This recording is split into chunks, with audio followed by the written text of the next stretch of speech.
আসসালামু আলাইকুম। আপনাদের সাথে আজকে কিছু ব্যর্থ লোকের কথা শেয়ার করব, যারা জীবনে সফল হয়েছে। তারা নিজেরাও জানতো না যে তাদের ভিতরে কি গুণ আছে এবং কি গুণের কারণে তারা সফল হয়েছে। তাদের ভিতরে কিছু সুপ্ত গুণ ছিল। তারা মানুষকে সাহায্য করত। এখন মানুষকে সাহায্য করা বলতে বুঝি আমার আর্থিক অবস্থা অনেক ভালো, আমি এই অর্থ দ্বারা মানুষকে সাহায্য করি না ভাই। এর বাহিরেও কিছু সাহায্য করা যায়, যেটা কন্টিনিউয়াস আপনার ভিতরে এই গুণগুলো চালিয়ে যেতে পারেন। ধরুন, আপনি বাজার থেকে কিছু মাল কিনবেন, সবজি কিনবেন। এখন আমরা চিন্তা করি যে বড় যে ব্যবসায়ী আছে অনেকগুলো সবজি সাজিয়ে রেখেছে, তার কাছ থেকে যাইয়ে চুক্কা চুক্কা তরতাজা মালগুলো কিনি। ভাই, তার কাছ থেকেও কেনেন, সমস্যা নাই, কিন্তু রাস্তার ধারে যে অসহায় বৃদ্ধ মহিলা ঘন্টার পর ঘন্টা বসে থাকে, তার কাছ থেকে আপনি এক মুঠি শাক নিয়ে আসেন।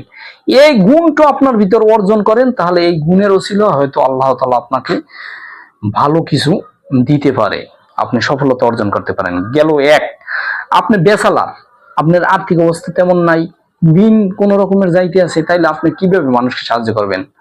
ধরুন, আপনার 5টা টিউশনি আছে, এখন আপনি টিউশনি নিতে পারতেছেন না, আপনি অন্য ভাইকে টিউশনি দিয়ে দেন, হয়তো তার হেল্প হবে। গেল এক। ধরুন, আপনি রক্ত দিয়ে মানুষকে হেল্প করতে পারেন, যে এটা কিন্তু বড় ধরনের একটা ইবাদত। ধরুন, আপনার এগুলোও নাই, এখন আপনি চিন্তা করতে আছেন যে টাকা ধার দিলে মানুষের সম্পর্ক নষ্ট হয়। ভাই, মাঝে মধ্যে কিন্তু টাকা ধার দিতে হয়। ধরেন, একটা মানুষ সে রুম ভাড়া দিতে পারতে আছে না, সে চলতে পারতে আছে না, আপনি দেখাচ্ছে, আপনি জানছেন যে টাকা ধার দিলে সম্পর্ক নষ্ট করা হয়।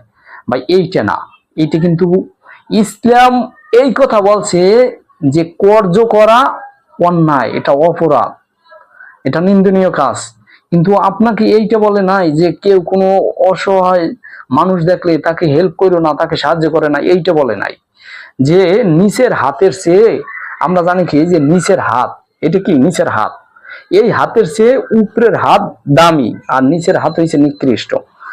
এই নয় যে আপনার কাছে কেউ হাত পাতলো আর আপনি তাকে সাহায্য করলেন না। না ভাই, সাহায্য করুন, ভাই সাহায্য করুন। আর যারা টাকা ধার নেয় তাদেরকেও এটা মাথায় রাখা উচিত, যেন ওই লোকটার সাথে আমার সম্পর্ক নষ্ট না হয়। যতই কষ্ট হোক, ধারের টাকা পরিশোধ করুন।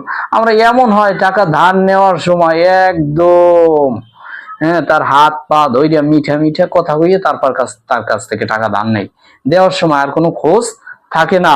চাইতে গেলে বুঝায় যে এমন ব্যবহার করে, রাব ব্যবহার করে যে ওই মানুষটা কষ্ট পায়।